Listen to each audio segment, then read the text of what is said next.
Shakers looks a lot like, well, a bar.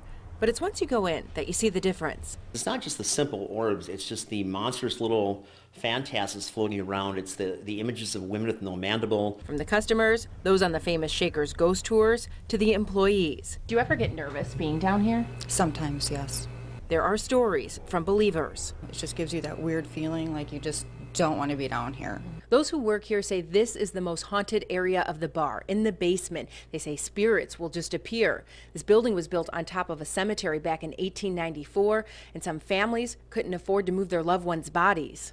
I've been down here and I've heard things move, cracks, noises, things like that. And you walk and you're looking around and you're trying to figure out where they are, what it is, you know, and there's nothing here.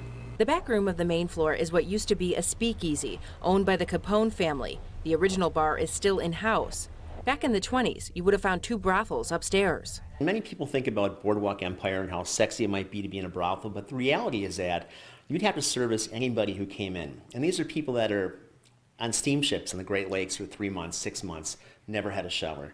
So it's a really desperate time that took place here. These are pictures of a little girl they say haunts the bathroom here at Shakers. They believe her name is Elizabeth and say she's about 9 years old. And these are her toys, and they're often found out in the middle of the bar. Sometimes when women go in there and use the bathroom, she'll knock on the door, laugh, and run away. You'll see like a shadow or some old-time shoes. While we were here doing our story, nothing happened that we could see until we looked at some of our pictures.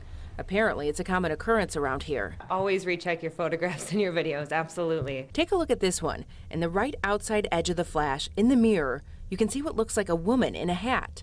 And then there's this one I took. You can see me in the mirror, but look closely at what's behind me. It looks like another woman is standing right in front of the window. The ghost business is really, really big. And the fact that we have actual spirits lends a lot of credibility to that. Regardless of whether you believe or not, there's definitely something in those pictures. In Milwaukee, Bridget Shanahan, today's TMJ4.